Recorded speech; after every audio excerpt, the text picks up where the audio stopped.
I got another weird concept for you all today, in case Five Nights at Freddy's as a zombie apocalypse story wasn't weird enough. See, ever since God of War Ragnarok came out, I've been getting more requests to do something revolving around mythology, and a bunch of different ideas kicked through my head until I finally landed on the concept to design my own demigods. Figured it would be like a halfway point between a superhero episode and a fantasy armor episode. But then of course I had to think, okay, what am I gonna make demigods out of? And I've been wanting to do a full Godzilla monster episode ever since my Godzilla xenomorph turned out so well, so I thought, yeah, Godzilla, demigods, this could work. The mythology in this episode isn't set in an existing mythology or even in our universe, but I am pulling inspiration from Japanese mythology, Greek mythology, even some religious tales, to make a blend that I think made for some pretty interesting stories. So let's see how y'all like it. Let's go!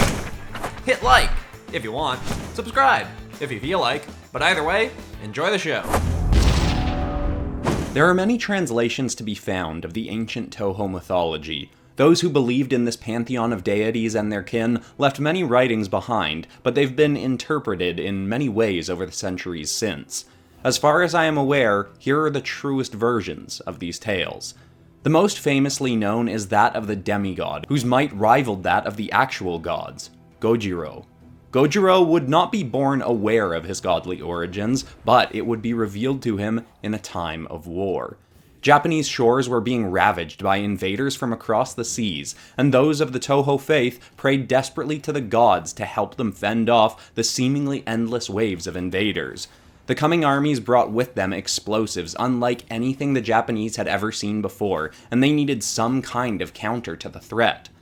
Little did they know, the great deity of direction and guidance, Ishiro, had already granted their wishes. Decades earlier, he had an encounter with a god of destruction called Emmerich, who was providing his own people, who lived across the seas, with resources to develop destructive, explosive weaponry.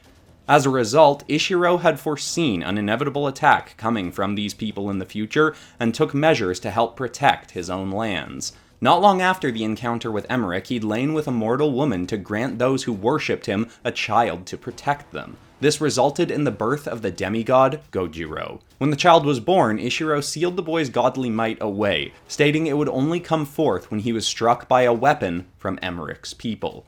Gojiro grew up totally unaware of his origins, but not long after his 20th birthday, the invaders came, just as Ishiro had foreseen. Even unaware of his inner strengths, Gojiro was a brave soul, who quickly armed himself and headed off for battle. He fearlessly charged the coming attackers within moments of reaching the shores. He led a wave of warriors behind him, and they were all targeted by one of the coming ships. It fired a specialized cannon that exploded directly against Gojiro's shield. The shield erupted to pieces instantly, but to his own shock, Gojiro was able to hold his ground. Not only that, but the flames of the explosion absorbed directly into his body, protecting his allies behind. As the flames cleared, it was revealed Gojiro's body had altered. He had hardened, scaly skin and was impervious to the weapons of the enemy.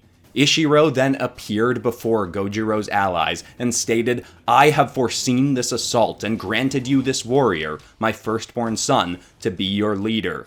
Gojiro, my child, not only are you safe from the flames of your enemy, but with every blow you receive, you will be able to return the strike with the might of a god." Gojiro could feel the flames that had absorbed within him and thrust his hands forth, firing a blue beam of inferno back at the approaching ship. He blew a hole directly through its hull. His allies cheered and praised the grace and foresight of Ishiro for granting them Gojiro, who soon proved to have even more might than expected. Not only could he channel back the flames of their foes, but he had the physical strength of a god and no longer required air to breathe. He swam out to the coming ships and was able to strike holes in their hulls with his fists alone. Gojiro fought on the beaches for 5 days and 5 nights, and soon the coming forces retreated out to sea. Gojiro's allies celebrated this victory.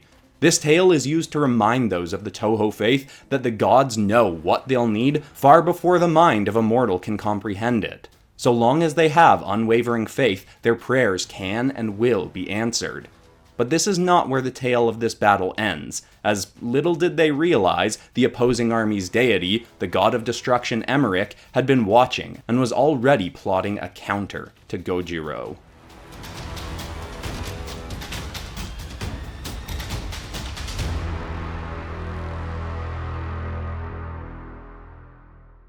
Emmerich did not have the same eye for coming events as did Ishiro, nor was he as creative as his rival. This of course meant he could not have planned near in time to birth a child ready to combat Gojiro and help his people win this war. But he felt he could grant one of his generals might that rivaled Ishiro's child now. There was, in the armies from his lands, a warrior woman named Jira, who led one of the many ships that had not yet been sunk by Gojiro's might. Emmerich, in an attempt to replicate the power of his people's new foe, took an iguana and bathed it in the flames of his people's weapons. He then appeared before Jira in the night and presented the creature to her. He told the woman that if she allowed the creature to bite her, she would gain the might of a god and may lead her people to victory. She accepted this gift and was bitten. Her skin too hardened, and she gained immense strength and the ability to project flames. But none of it was truly to the level of Gojiro. She was mighty in her own right, but still a cheap attempted imitation of Ishiro's son. The flames she could project were slower and less forceful. Her speed did outmatch Gojiro's, but not enough to counter his far superior strength. Still, none of this would be clear until she did indeed lead her people into battle. She held a rope tied to her own ship and swam it at rapid speeds towards the shore. She then led her army against Gojiro. She easily tore through a dozen of his soldiers herself before coming to her true foe. Her confidence was high, and she boldly proclaimed herself to be his superior in combat. She shot forth her own flames, thinking it may be enough to harm him, but all it did was further fuel Gojiro. He shot the flames back with infinitely increased might and struck her so forcefully that Jiro was hurled into the distant ocean and never seen by Gojiro's armies again. They soon after finished off the last of Jira's forces, and the invaders were finally forced to retreat for good. Gojiro's people would never again be forced to face off against followers of Emmerich from across the seas. This tale is used to teach those of the Toho faith that no hastily constructed plans can outdo ample, thoughtful preparation. Had Emmerich been willing to encourage his people to turn back until he could provide them their own proper champion, perhaps they could have been victorious. But no thrown-together counter to Ishiro's work could have thwarted the long-plotted defense that was the demigod, Gojiro.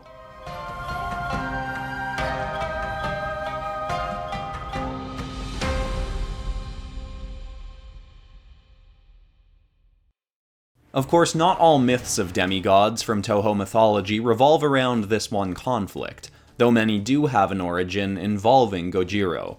Another popular conflict in these tales revolves around Gojiro and a demigod king named Ghidorah. Ghidorah was the child of the deity Tanaka, god of creation.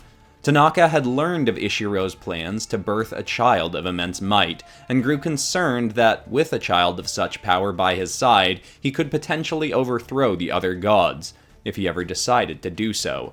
Tanaka then decided to give birth to his own champion, one with not only physical might, but also of a royal lineage. He appeared one night before the queen of a land called Monsuta. Her husband had died some years prior, and if she was to maintain the throne, she'd have to be wed and birth a child. At least that had been the condition until her people learned that she had been granted the seed of a god. Before the year's end, she gave birth to the great demigod Ghidorah, who Tanaka claimed would rule their land for 1,000 years. Unlike Gojiro, Ghidorah was raised with full access to his near-godly might, including the ability to summon and channel lightning at his foes. On his 18th birthday, prior to taking control of his kingdom, he was sent on a trial to prove his might. Tanaka appeared in the skies before him and his people, and told his son to prove the true extent of his strength for all to see by going off to slay the Yamata no Orochi. This was an 8-headed and 8-tailed dragon. It was a beast of immense strength that had been appeased for years by ritualistically being given the firstborn daughter of a family in the land for it to consume.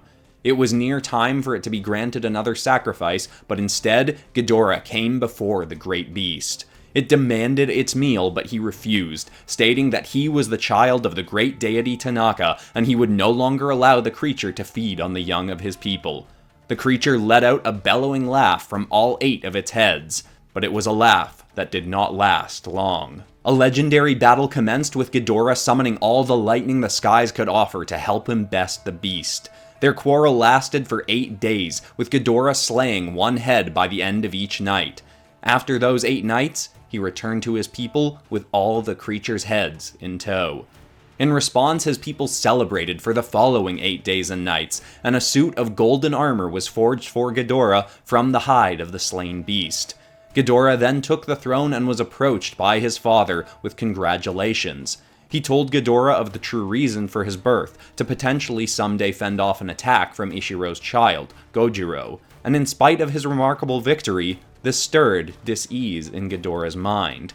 Not because he was concerned about a loss, but because he was envious that there was a warrior out there who may claim the title of strongest in the lands. As the slayer of the great Orochi and king of his people, he thought himself to be the mightiest being alive. Other, of course, than the gods, and he wanted all to know it. He ruled for the following 2 years and would eventually hear the tales of Gojiro's victories against the invaders on their shores. For years more still, this would irk Ghidorah with envy. He had immense power and a kingdom to rule over, and yet he still could not be satisfied knowing one may exist who was thought to be mightier than himself.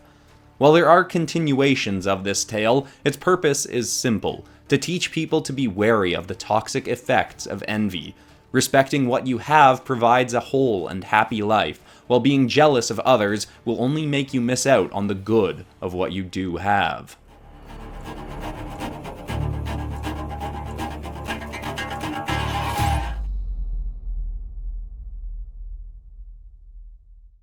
Now, many demigods obviously come about as the result of a god mating with a human, but that is not always exclusively the case. Lantea is a demigod of nature and plant life, and was formed from a rose and the soul of a mortal. The god of greenery, Shiragami, saw mortals aggressively expanding their cities into natural spaces, tearing down trees and mowing over plant life to build more unnatural structures. Some humans had tried to oppose this destruction of nature, including a young woman named Erica. She'd led a group to stand before a forest that the emperor of those lands had ordered destroyed for the building of his third palace. The emperor's soldiers quickly discovered that Erica was the leader of this counter group and made an example of her, publicly executing the woman in the city's center and threatening to do the same to any who tried to halt their expansion. All others stepped down, fearing death. But Shiragami respected Erica's sacrifice. In the very place of her death in the middle of the city, he came in the night and cleared stones of the street aside to plant a rose and summon within it Erica's soul. For the next 30 days, the rose grew larger and larger, soon spreading its vines all across the city center. The emperor's men tried all they could to chop it down or elsewise remove it, to no avail. At the end of those 30 days, the king became fed up and summoned the great hero Gojiro to his city. He asked Gojiro if there was anything he could do to remove this plant before it grew any larger, stating he'd handsomely reward the hero if successful. Gojiro, with his great flames, burned the plant, completely eviscerating it, but not truly destroying it. You see, the ashes and spores that floated into the air swirled together and bonded into the form of a young woman. She then once more summoned from the earth a new plant to retake the place she once held and told Gojiro to leave this one be. She stated that she was Lantea, daughter of the god Shiragami, and told Gojiro this plant would remain to grow larger as long as the emperor continued trying to expand his realm, to the detriment of the nature around him. The more his empire overtook nature, the more nature would overtake his empire from within. So desired the god Shiragami. Gojiro relayed this information to the emperor, and the ruler offered Gojiro more and more riches to burn it once more and slay the woman who bore it.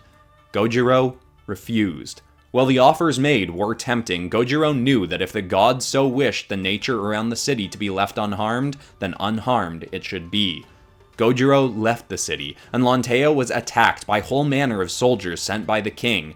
But with control over the greenery spawning from the city center, she was easily able to best any threat he sent her way, encasing all her foes in vines and hurling them from the city. Eventually, the emperor was forced to yield, and swore to stop attempting expansion of his empire. With that promise, Lantea retreated the plants overtaking his city and left to reside in the nearby forests, keeping watch to ensure the emperor kept his word. He He did so for years to come, and to further encourage this peace, Lantea helped to ensure all the crops of the Empire's farmers grew in massive abundance. While the lesson of this tale is likely an obvious one, I'll state it all the same. When we live in harmony with nature, the gods will ensure that we receive all we could ever need from it.